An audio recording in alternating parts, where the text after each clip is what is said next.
We'll take a deep dive into globalism, what it is, where it came from, and why we as Americans must reject it at all costs, with author, film producer Larry Schweikart on this episode of United Patriots Uprising with Gary Binford.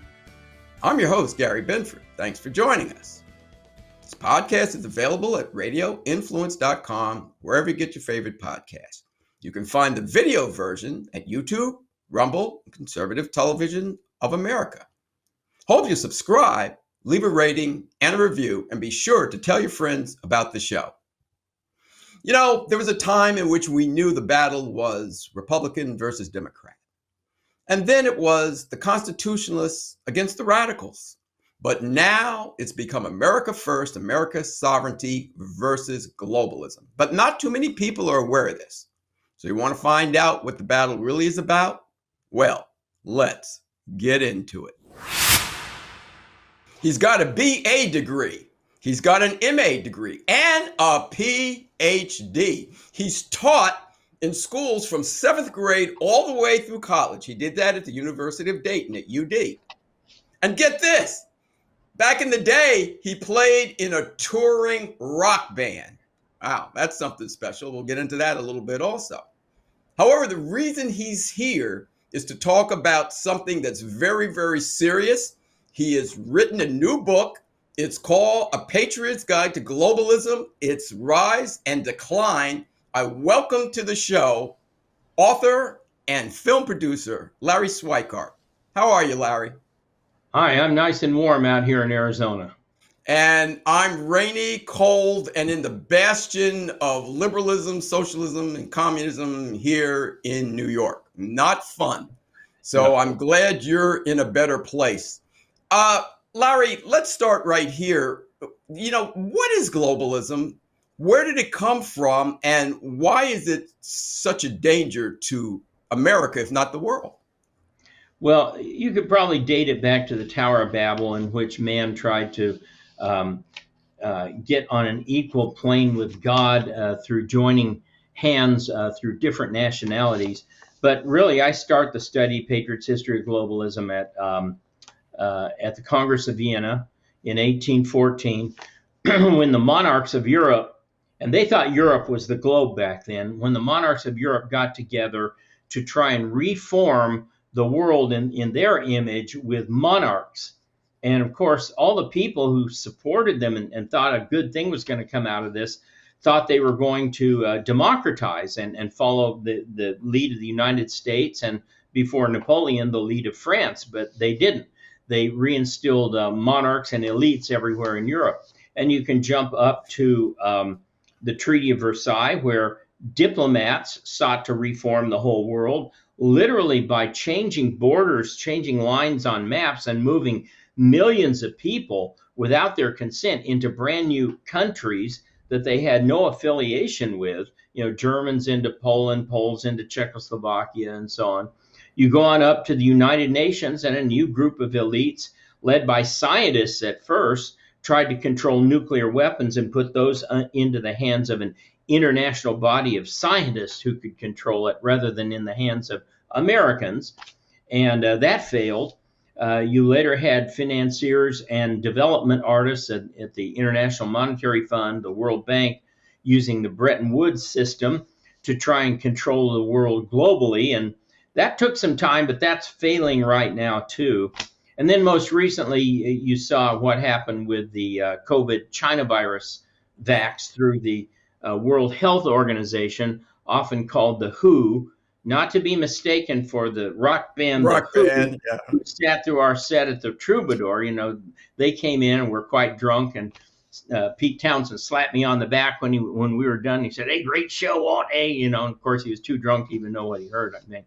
But the World Health Organization has tried to impose globalism in a medical sense, and that has failed.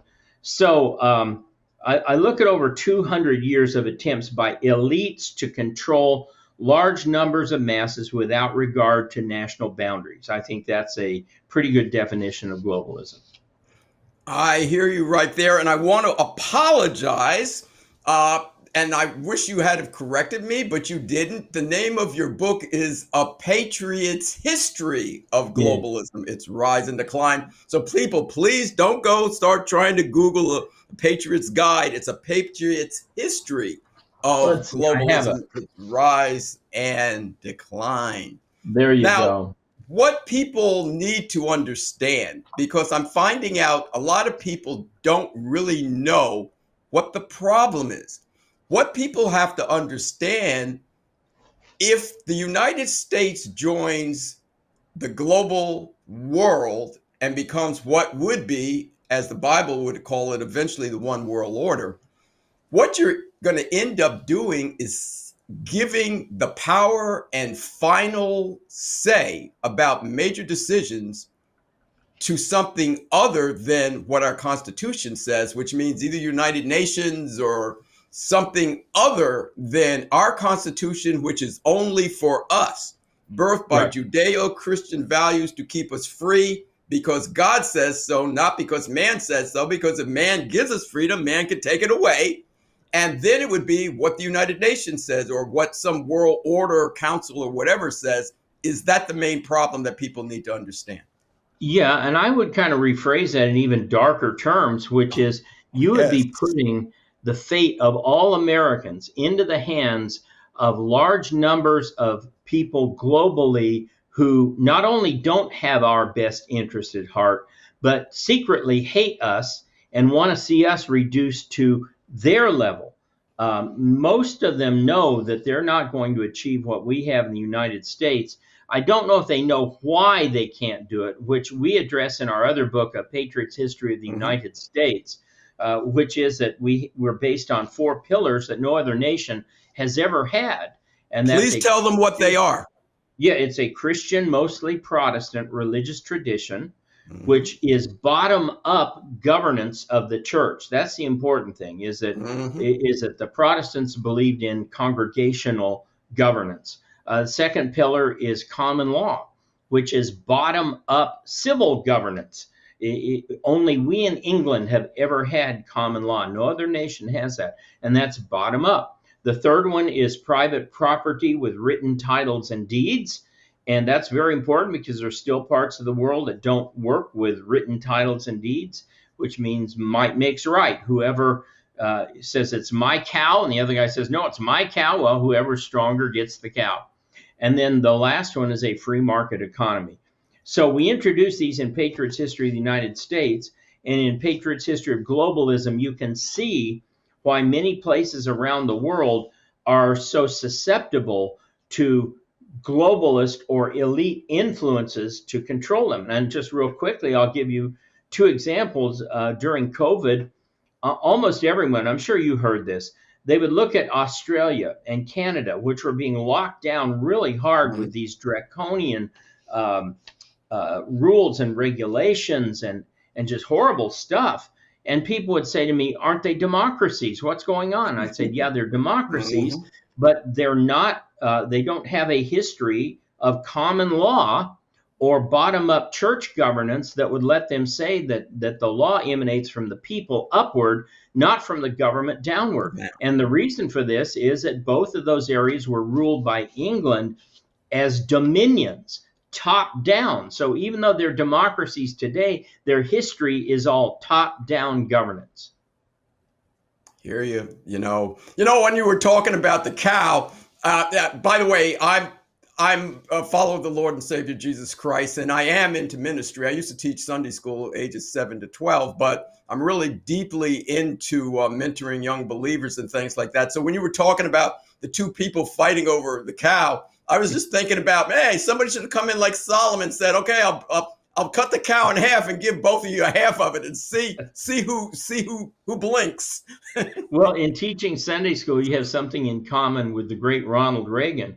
A few people know this, but in his youth, he was a teen pastor, a teen Sunday school teacher at his church. And many of his students remembered fondly his messages and how he talked about the Lord. So people don't know that Reagan was a pretty dedicated Christian. I happen to have another book called Reagan, the American President, which is a biography of President Reagan. And when he went to Moscow in 1988, it wasn't just to talk about nuclear weapons. He went to speak to Mikhail Gorbachev about Jesus Christ. And toward the end Amen. of their discussions, he said, Mikhail, how are you in the Lord? And Gorbachev said, well, I'm a communist, and then he started thinking about it, Right. and they talked more and more about it. When Reagan got on Yeah. the plane to come back home, he said, well, I think he's a believer. And he goes, are you telling me that the general secretary of the Communist Party is a believer in Jesus Christ? He said, well, no, but I believe he's thinking about it now. Yeah, you plant the seed and hope. I know they have that Russian Orthodox thing over there that Putin's supposed to be and do while he's killing people, but that's another story. Uh, Larry, about this globalist idea here, how did it creep in here? And if you notice, it's taken over both sides of the aisle. There are Mhm. people who are into globalists. Now, some seem to be into it maybe they're into it for power. Some maybe because it could be money, but they're both selling out American sovereignty. And gosh, if it wasn't for President Trump, and I interviewed Donald Trump twice back in the day when I was a sports writer, when he owned the New Jersey Generals football team, Yeah. had Herschel Walker playing for him. So back in that day, I'd interviewed him a couple times, for the newspaper. But if it wasn't for him bringing American sovereignty, America first, let's take care of our own and first, which is basically biblical. How did this seep in? Okay, just a programming note. I can still hear you, but I lost your video in that last segment. That's okay, though. First of all, we've had utopian and perfectionist groups in America from the get-go. In the early 1830s, you had the Owenites that started a utopian community in Indiana. You had the Millerites. You had all sorts of groups seeking utopia. And eventually those groups have become more globalist in their orientation by the end of the 1800s as communication improved. But I would say the first time America really started to, quote, think globally is at the end of World War I, when Woodrow Wilson went to Versailles with this notion that he was going to help rearrange the whole world and make it safe for democracy.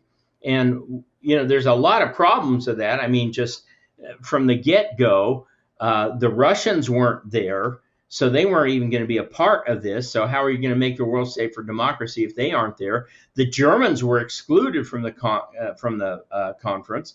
How are you going to make the world safe for democracy if they aren't there? Two of the major powers in the world weren't even there. Austria-Hungary wasn't there. And so you could see that from the start, Versailles was an attempt at top-down governance by elites telling all the other people, in this case the losers of the war, what was going to happen.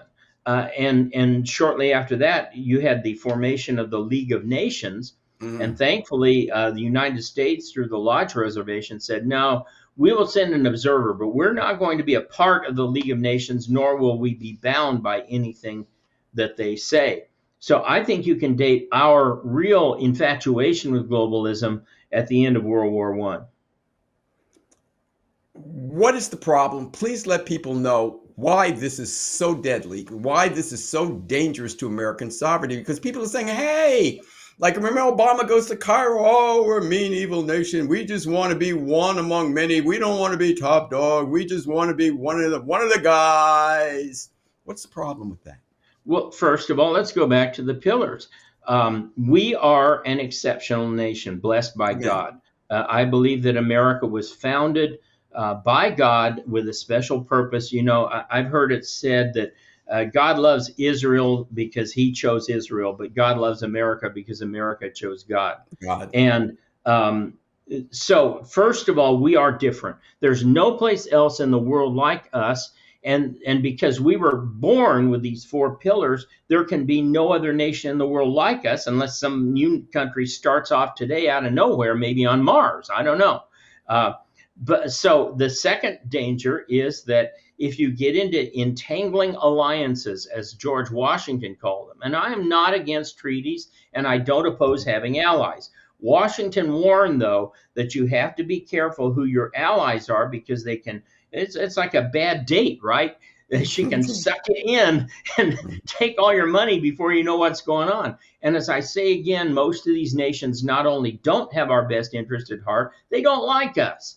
And so the third thing is that bodies such as the World Health Organization or these climate groups, these global agenda climate groups, can impose rules and regulations on America that A, they themselves will never live by, and B, would utterly destroy our standard of living. And that's by design. They don't want us to have this great standard of living.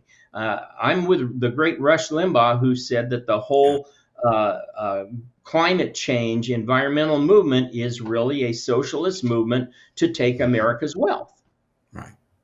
I hear you.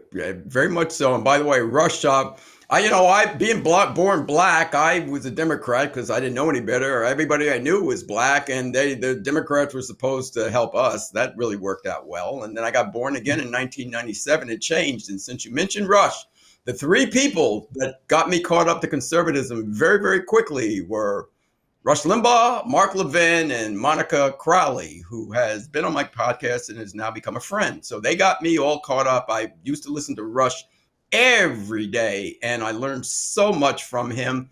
I'm learning a lot from you right here. Here's my question.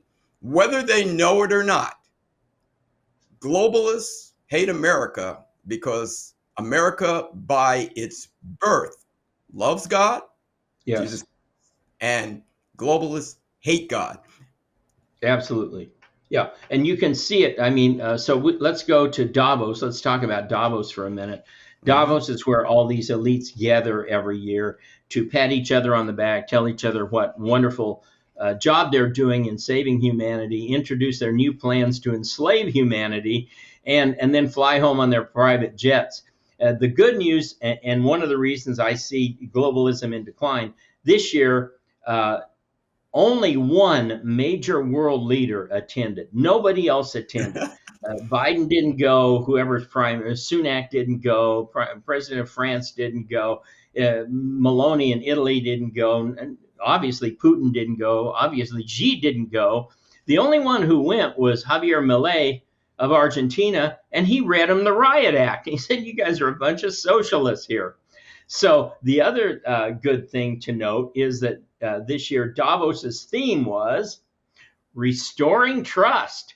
Oh yeah, so there you have a problem with trust there, do you? The people don't trust you. Gee, why would that be? I can't imagine why that would be, because you've only double-crossed the people at every opportunity. So another great reason I have at the end of the book as to why I see globalism in decline are these elections, whether it's Argentina, Italy, Slovakia, Hungary, Israel, right. Netanyahu's back in power. Yeah.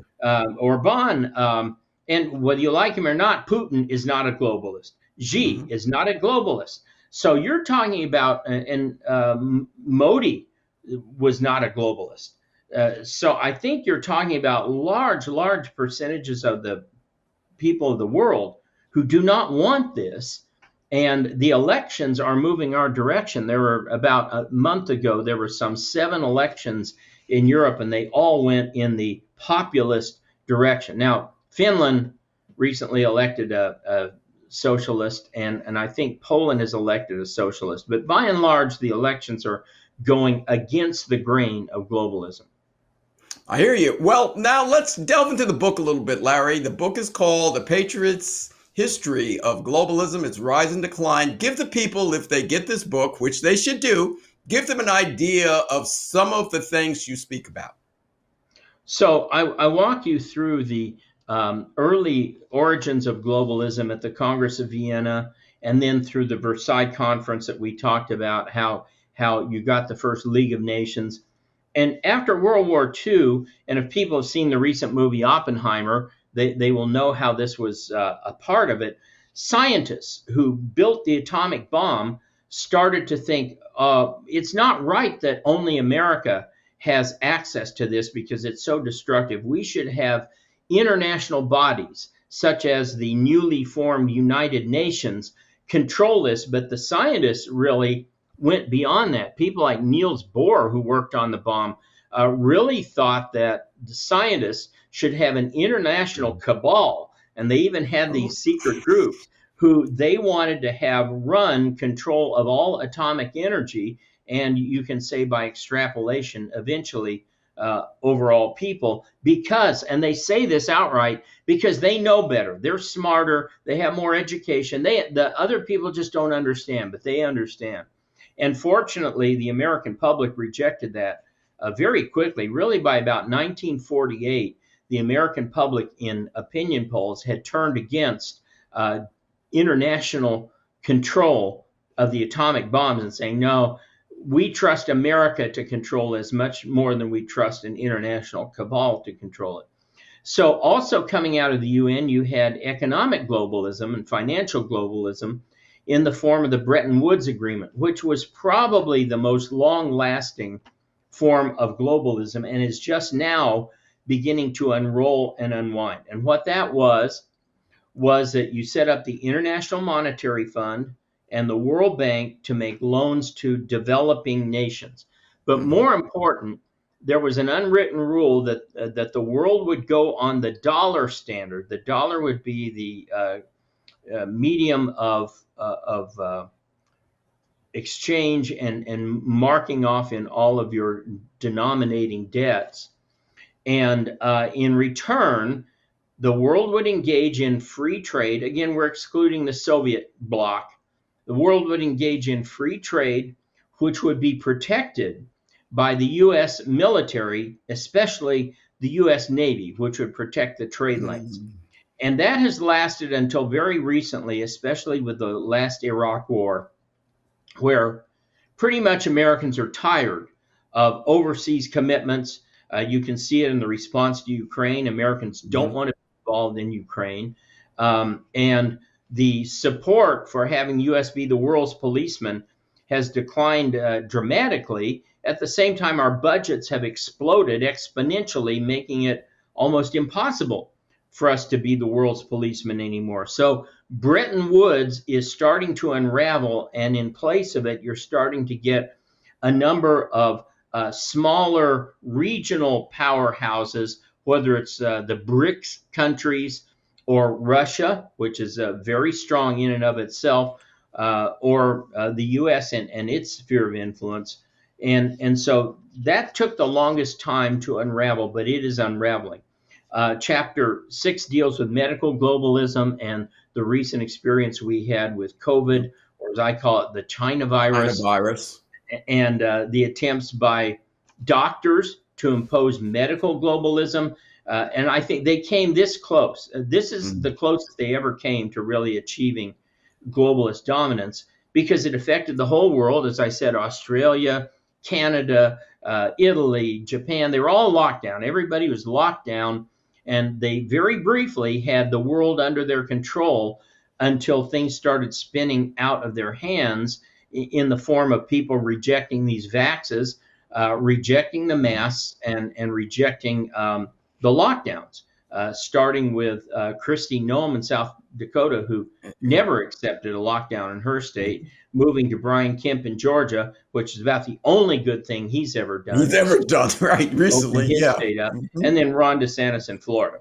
So that failed too. The good news for your readers here is that all of these different kinds of globalism, monarchical globalism, diplomatic globalism, financial globalism, scientific globalism, medical globalism, they've all failed.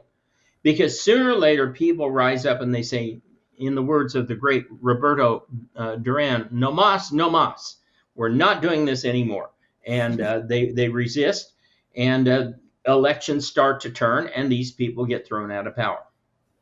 I hear you, Larry. And one thing that troubled me, beside the lockdown, because of the reason for the lockdown, that just seemed to me, from the communists, the globalists, whoever's in charge or trying to be in charge of the world or countries, that was like a dry run, another dry run to take away our freedom. Like every time we become afraid, we lose a little more freedom. Right. The thing that scared me about that, it proved, okay, we can lock America down if we have to, because they got away with it.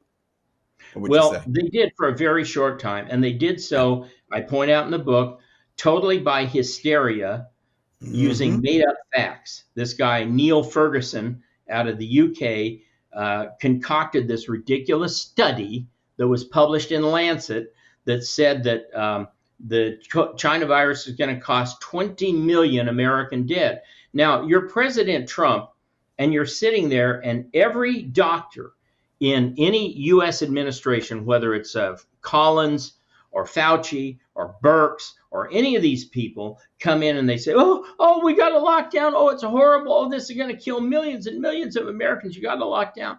And you're taking advice from people who should know and saying, okay, well, we'll lock down for 2 weeks. See what But happens. yeah, and Trump, this is really well recounted in the Jared Kushner book, Breaking History. And Kushner was a big proponent of the vax. And he was probably the one voice who more than anyone got President Trump to go along with the lockdowns. But when they finally presented everything to Trump, he was relieved because he said, I thought you were going to have us declare martial law and lock down everything for a year. So they kind of made it look like they were going to ask for the moon, and they said, no, let us just lock down for 2 weeks. And he went along with that. But within a week or so, he's going, we got to open up by Easter. There's just no way we can keep America locked down.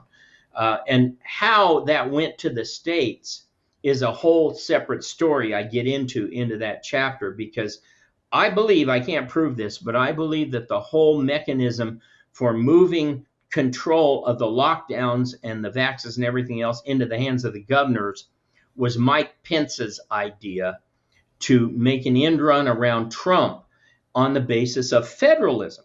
Because Trump was a very federalist president. Every time he came to a problem, he would say, well, this is really Congress's responsibility. They need to be passing a law on this. Or this is really the responsibility of the courts. But if you don't do it, I will.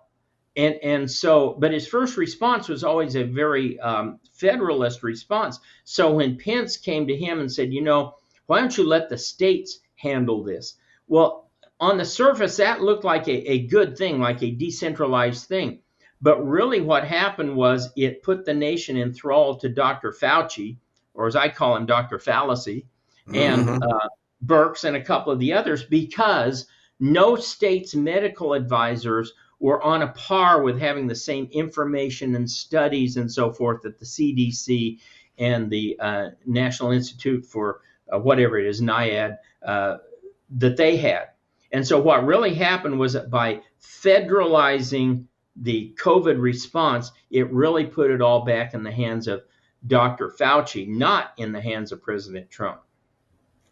Not good. Speaking of President Trump, he's got to win this time. You think, and I agree with you, they will not be able to steal it this time, but they will try. So tell us why you believe they won't be able to steal this election, and why you believe we will not see Michelle Obama get involved. And if she does, why the left even knows it would be a bad idea. Well, my favorite Bible verse is, for God has not given us a spirit of fear, but of power and of love and of a sound mind. We're not given a spirit of timidity or Eeyoreism, or as being a historian, I call it McClellanism. If you know the Civil War, the Union General McClellan always outnumbered Robert E. Lee, sometimes 2-1, but he was always timid and hesitant because he always thought he was outnumbered. And this is probably the number one problem conservatives have now, because they've been burned a couple of times, saying, oh, they're just going to steal it, or, Mitch McConnell's going to mess things up, or something like that. And we need to get over that, and we need to get off our tails and just go on offense. Patton said, l'audace, toujours l'audace, go, keep going. And so I don't think they can steal it again. First reason is last time they had 4 months of COVID to generate all of these ballots that were mail-in and absentee ballots and so forth. They're only going to have 1 month this time. So that's the first thing. Second, many states, not enough, but many states have passed voter integrity laws, including Georgia, Wisconsin, a couple of others. Third, President Trump is running so far ahead now of where he was in 2020 because the election was stolen. People forget that they kind of warmed everybody up. Like we used to be a warm-up act for Steppenwolf, right? I They remember. warmed Yeah, you told me. everybody up by polls. And Trump did not lead in a single major poll in 2020. Well, guess what? He's leading in almost every major poll today and every swing state poll, and not just by 1 or 2. Some of these have him up 6 or so, 4 to 6 points, which, as you know, on a national level translates to an electoral college win of 320 to 340 electoral votes. So I think that the best indicator of where this is going is this record turnout that President Trump is getting. He set records now in 6 straight primaries for turnout, records for turnout. I mean, he beat Biden in Michigan, which is unbelievable, right? Even with Nikki Haley, or as I call her, knick-knack, paddywhack, give a yucca bomb. Even with Nikki Haley out there taking a lot of votes, he still beat Biden in Michigan, a blue state. Mm-hmm. And the UAW has made it clear that while the leadership endorses Biden, the membership totally supports President Trump. So I don't think they can get away with it. Now, structurally, there's reasons why I don't think they can pull the switcheroo that so many Republicans are freaking out about.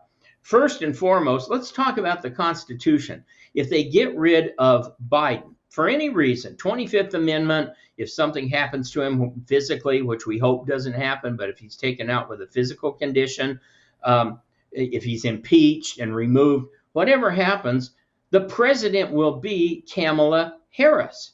Or my nickname for her is Campuchia Harris. Yeah. Right? She's going to be president. Could have been That's worse. the Constitution, right? Yeah. Mm-hmm. Now you have an empty vice presidency. Who does she name? Oh, she'll name Michelle Obama. Really? Well, you do understand that the House, under Speaker Mike Johnson, has to approve a vice president. They're not going to approve anybody who would have any remote chance of winning an election. I mean, if Harris ascended to the presidency, she could get some, Clem Cadiddlehopper out of Pig's Knuckle, Arkansas that nobody heard of. They'd approve him. But they're not going to approve Gavin Newsom. They're not going to approve anybody else, Bobby Kennedy or Michelle Obama or anybody else who might even have a remote chance of being president. So Harris is limited by the House itself. Well, they'll switch him out at the convention. Really? You're going to take the first a black vice president who should be the next in line if you take Biden out and replace her with somebody else like Newsom? That's not going to happen. And then finally, you have a clock that's ticking. And anybody who's been involved in elections, especially a national election, knows that you start a year out at least building all of these organizations and all the communities. You've got all your literature out. You've got all your people named. All the people are going to be the precinct captains. This takes an enormous amount of time and millions upon millions upon millions of dollars. And they've already invested all of that in Biden. So they're going to turn right around and somehow just blow up all that and stick somebody else in. Fourth reason. Gavin Newsom, Kamala Harris, and Michelle Obama all poll much worse than Joe Biden. Believe it or not. Nobody knows that. Do the Democrats let people know that? I know. I know, right? Nobody knows that. They all poll worse than Biden. So they're not going to do it for that reason. And then you start to get a real clock ticking around about August, because you start printing ballots. There's a process to all this. You have to print a ballot, send it out to all the candidates, say, is your name spelled right? Do we have this correct? You are the Republican candidate, not the conservative or libertarian candidate, all that kind of stuff. The candidates have to approve it, send it back with all the changes or proofreading done.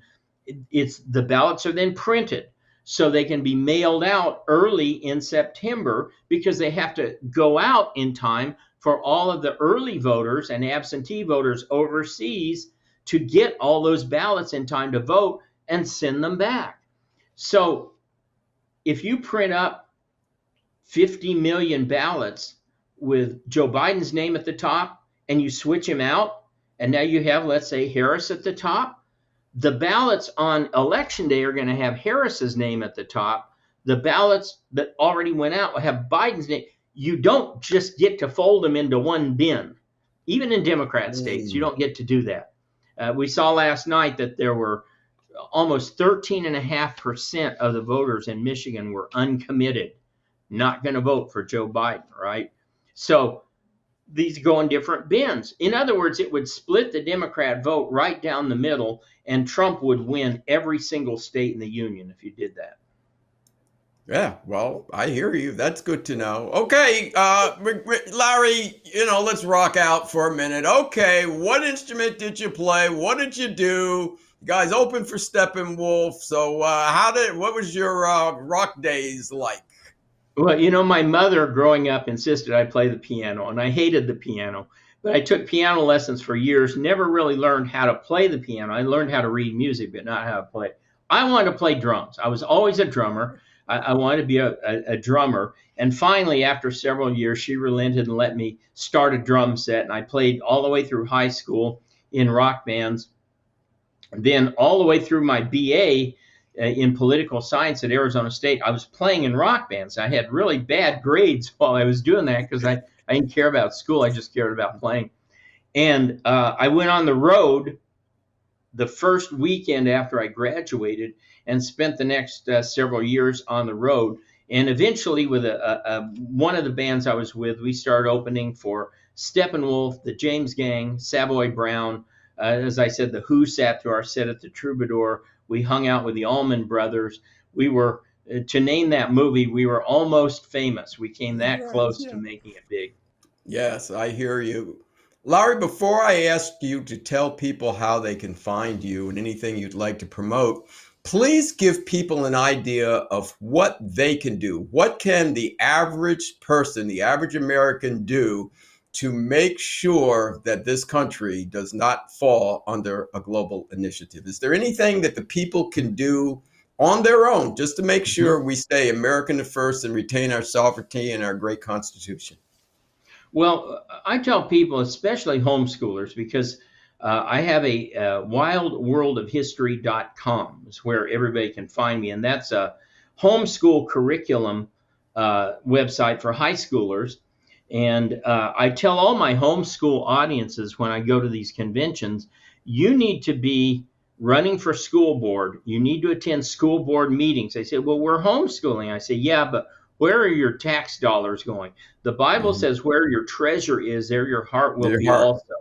And even if you're homeschooling, your money's down there in the public school. So you have an obligation to make sure that it improves. And, theoretically, if everybody did their job and the public schools were reclaimed, you wouldn't need as much homeschooling. I'd be out of business, but you would be able to trust your schools.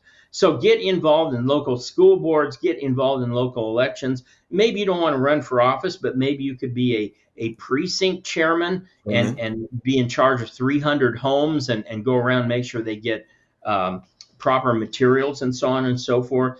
Stay up on all things. Don't withdraw into a shell. Same thing I like to advise people when it comes to movies. So many conservatives, well, I don't go to movies, and they pride themselves on this, right? Well, you need to go to the right movies. You need to go and support Sound of Freedom. You need to go support Ordinary Angels. You need to go to support Journey to Bethlehem. You need to watch The Chosen. You need to watch stuff that has really good content, and maybe Hollywood will get the message that, hey, we can make a lot of money if we just turn out really wholesome stuff. I hear you. Larry, it's been a pleasure having you here. I've had a great time talking to you. You're always welcome to come back to the show. If you have your website, is there anything else you'd like to promote? Please tell people how and where they can get all your books. Well, you can get Patriots History of Globalism and Patriots History of the United States in a special offer package at thewildworldofhistory.com. You can also get it on Amazon. We also have a political page for Wild World of History is really for educators, but for people who want my political stuff, it's Wild World of Politics. And I do commentary 3 days a week, and we have all sorts of video lessons on people like Winston Churchill. I've done a series called Integrity Winston Churchill. I did a series on Reagan, all video series. So take a look at the wild world of history or the wild world of politics. And I'm touring the country this spring and summer at homeschool conventions. All of that schedule is up on the website. Come see me speak in person, buy me a coffee, or I'll buy you a coffee. I don't know. Next time we're going to have to talk Yankees baseball. Okay, well, I'm a Met fan. By the way, I covered both of them. Back during the Reggie Jackson time. In fact, from 1977 to 1992, I was like second man on the Met and Yankee beat. So I've spent a little time dealing with both of them. But we can talk about Yankee baseball, and I'll tell you my famous George Steinbrenner story. So, Okay. It's been a pleasure, and thank you. You have given people a lot of information, and I'm confident that our listening audience and watching audience will take this and run with it, because globalism is not for us. No way, no shape, no how. There you have it. Thank you, Larry, for coming on. God bless you and your family. Thanks, Gary. There you have it, Mr. Larry Schweikart. I want to thank Larry Schweikart for giving us a much welcome perspective on globalism. It's not for us, America, not if we treasure our Constitution. So keep up the good fight, Larry. Much needed. This podcast is available at radioinfluence.com or wherever you get your favorite podcasts. Hope you subscribe to it. Leave a rating and a review. You can find the video version at YouTube, Rumble, and Conservative Television of America. Also, please subscribe. It'll help others find the show. There is also an audio podcast version, archive, where you can see all the previous episodes, all kind of great guests, more than 150 high profile in number.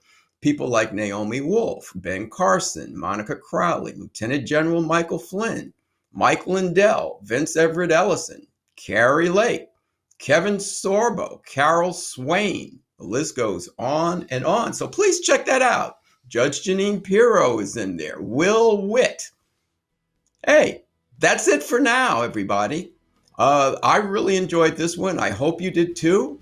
And until the next time, this is your host, Gary Binford, saying, God bless you, God bless your families, and God bless America.